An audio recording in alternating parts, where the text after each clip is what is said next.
Hello everybody, Becca here. Today I want to talk about a simple way of becoming healthier and living a detox lifestyle. So let's get started.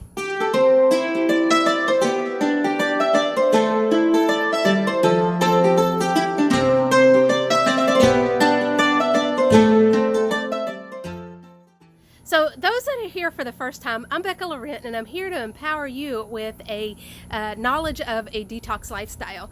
And today we're going to talk about a easy way, or I should say a simple way, to bring health into your life, and that is eating organic food. And yeah, I know at the store organic food can be a little more expensive than you might be used to when going from a standard American diet to a healthy diet, but that is a different topic, or that's a different conversation altogether. Today I wanted to give you a simple way of bringing nutrition to your home, at home, with a organic garden. And I have been told many times, but gardening is more expensive than it's worth, and I beg to differ. I have been a gardener and homesteader for many years, and yeah, there are some years that are non-productive. We've had a few floods here in the last several years, but anyway, I wanted to give you some of the tips that I have learned over the years and some of the tricks that I do to make gardening a little more affordable. Considering gardening is important in a detox lifestyle, for one, you're getting exercise while you're out creating your own nutrition. And as we know, nutrition is what we need to maintain a healthy body. But with that aside, let's go and look at some of the tricks that I have gone through and learned in my gardening. So let's get started with it. So here is one trick. Like I'd mentioned, we have flooded the last several years. So this was the first thing that I built when rebuilding my garden. And this is at waist high, or just above waist high when I'm standing there. So if we do flood, this particular bed will be good for almost 3 foot of flooding before I have to scrap the plants for the year. But speaking of scrap, this right here is scrap lumber, or reclaimed lumber, that was from us building our home, and this particular lumber had been sitting in the grass piled up from one of the floods, and that is why there's that spot right there, is this lumber is rotting. But I figured if I get 1 year out of this, it is worthwhile. And it's actually the only rotting that, or the only bad rot spot, is this one right here. The back side could probably be reused when I rebuild this. So that is a trick of reusing or reclaiming lumber or other materials that you have laying around when working on your garden. Another thing is, there are people that are constantly passing along pots and other things, and that's how I received this. This is a garden pot, which would be an awesome pot to use even on a deck if you're like in an apartment or can't plant at all. Another thing that you can use is this right here. That is a bucket, BPA free, which would be a bucket that would be good for using with food contact. But this particular bucket I have used as a planter, just drilling a hole in it, and I'll show you later on in the video how I did that. And then here's some other examples of cheap ways to grow in the garden. And these particular pots are pots that I have received from when I buy a plant, or when I bought a plant in the past, I will save these pots.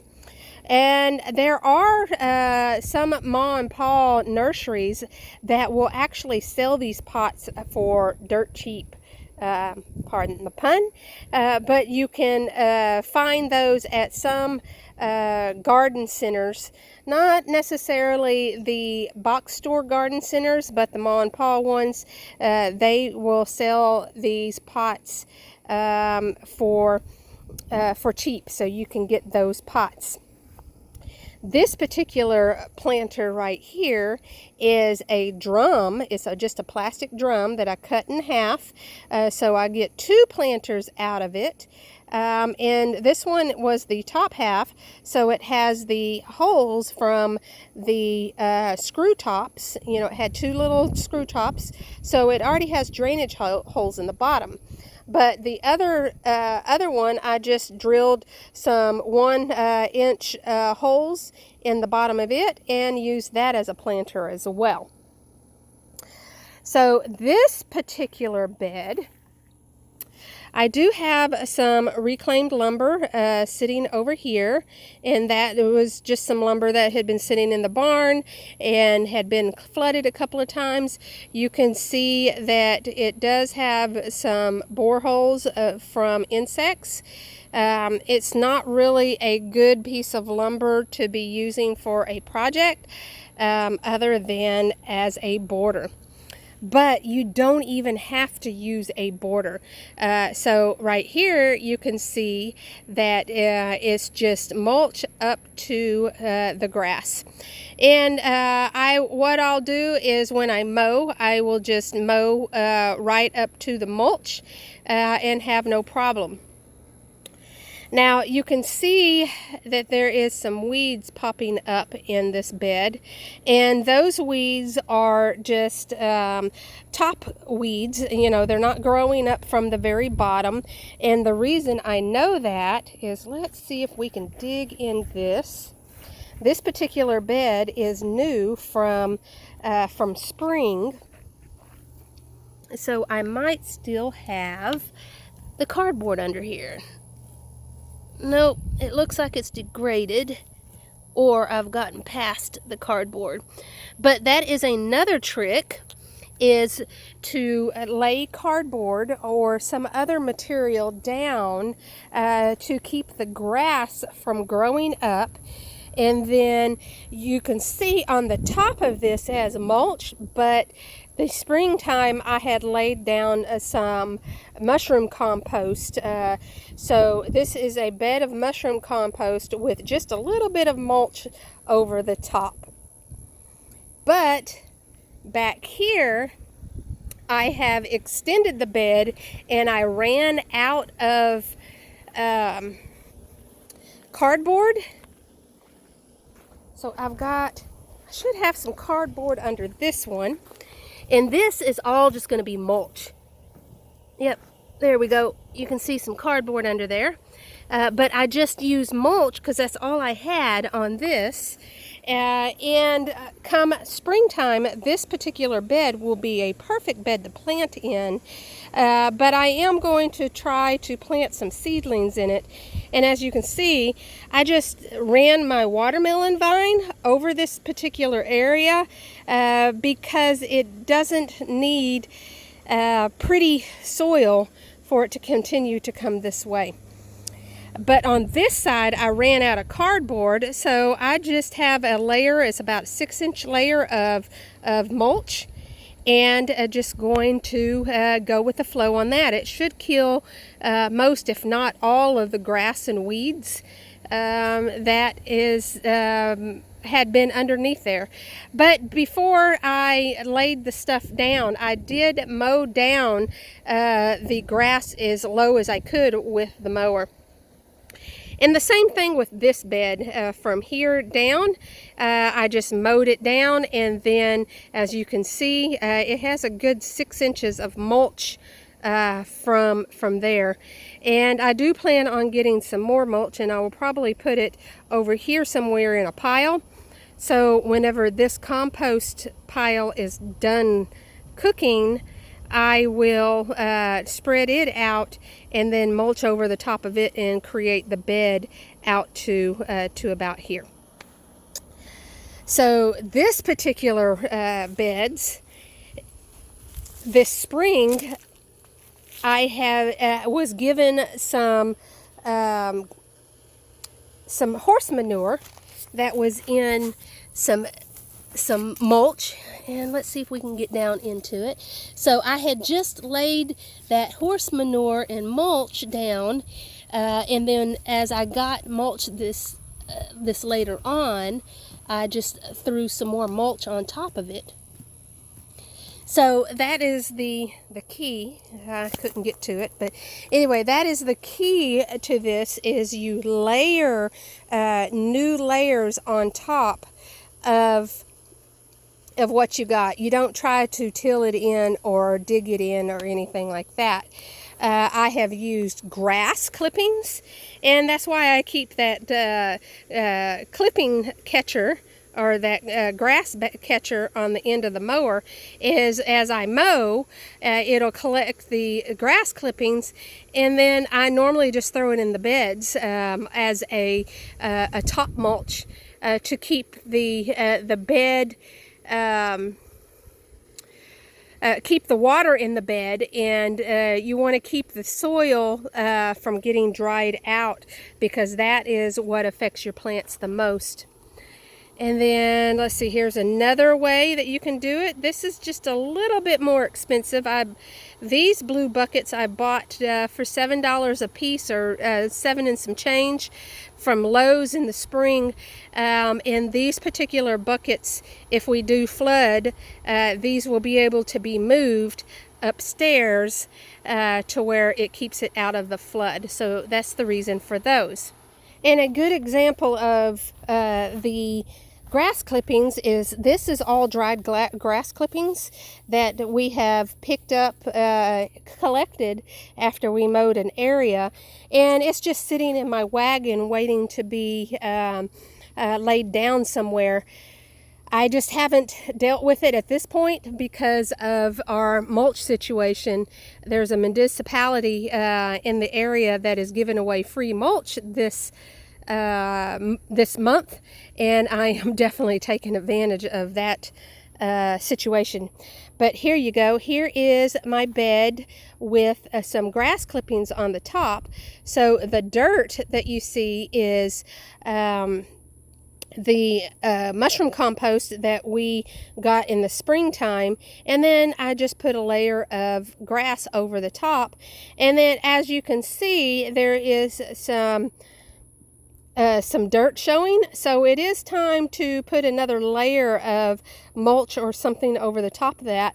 I'm not sure if I'll use the grass clippings or if I will just continue to use this mulch, but I guess it just depends on how I feel at the time when I'm ready to address this situation.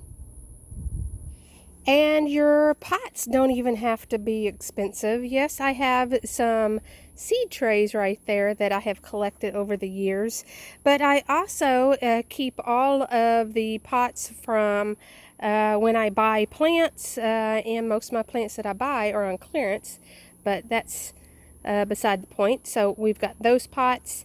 These pots right here, that one is from the dollar store. Those two are from the dollar store. Of course, all of these are pots from plants that I have bought. And then, if you recognize this is a solo cup. And all I did, I don't know if, hello spider. All I did to this cup, if it was, can you see the little cuts on the corners? It doesn't want it, there it goes. The little cut on the corner, that's all I do to these, and then these could be little seeds pots, and I write on them too. So this one I had potted a wax myrtle, and of course solo cups, probably got this from the dollar store, maybe 30-50 cups, something like that, for $1, so not too shabby. So you can use just about anything for a pot, and I do. Here is another container that I have used for a pot, and this one is just a 5-gallon bucket that I have gotten from, I'm thinking probably Walmart, for a couple of dollars. And then I drill a hole in, not necessarily the bottom. I want it to hold a little bit of water because this is for larger plants. So I drill a hole a little further up, fill the bottom with some rock or maybe some branches, things like that, or a bucket, or not like another bucket upside down in the bottom of that, just to create a reservoir for water, and then put the soil up the top and be able to use the bucket as a planter. I have a little tip for you today. I have plenty of mulch, but I don't have potting soil to start some seed mix. So I'm going to make it out of my mulch. So the most important part of this process is to get comfortable. And so I have all my stuff here to work and work comfortably. I have a rake to rake down this pile, so I don't have to keep getting up out of my chair. Rake it towards the back of the truck. I have my water, because you need to stay hydrated. And then I have all of my equipment here. This is just an empty bucket, and these are my barbecue grates that I just have them crisscrossed. And then this is going to catch the big stuff, and then the smaller stuff will fall into the bucket.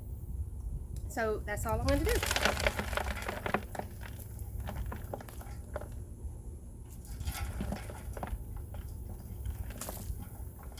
So as you can see, I have a box full of mulch.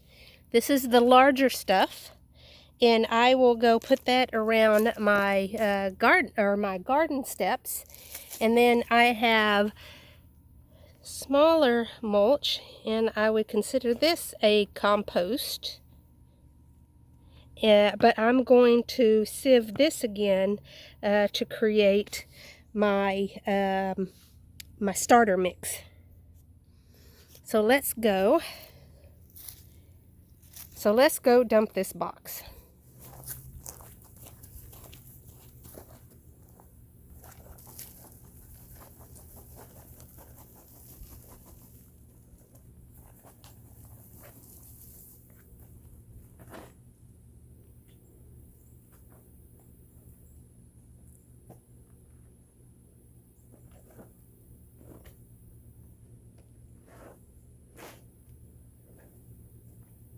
So for setup for this one, I'm going to dump this bucket into there because I'm going to end up needing this bucket before long. So we'll do that. There we go. And then this right here is my bucket. This right here is my bucket of starter mix that I'm creating.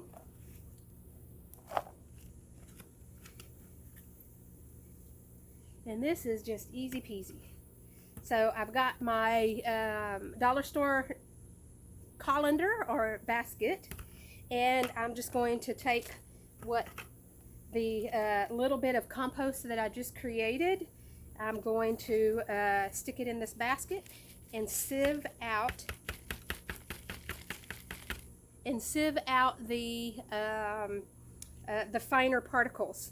And I'm doing it over my bottom bucket, which is bigger, so anything that flies out of my 5-gallon bucket here just goes back into the mix in the big bucket, and I don't lose it on the ground. Even if you don't have that opportunity to do that, it's not going to hurt anything. I'm just waste not, want not kind of thing. But simple as that. So that's the process of getting this awesome starter mix to be able to use in my starter pots. So let me show you what I'm going to do with these. This is the second sieving. So this is the smaller pieces than what was in the box, but larger pieces than this. And this is what I'm going to use in my raised beds. So let's go over there. So here's my raised bed that I built in the spring. And as you can see, there is quite a bit of space from the top of the bed to where the soil starts. And all of this soil is that compost that I got, which is mushroom compost that I got in the spring. But it does need some more, it needs more energy in the bed. Before I plant my greens in this bed, I'm going to do lettuce, some kale, and maybe some spinach this fall in this bed. So I want to put a good layer of compost on top. I see a caterpillar. All right, so that larger pieces from the second sieving is what I'm going to put in here. Make it easy to work in this bed this fall.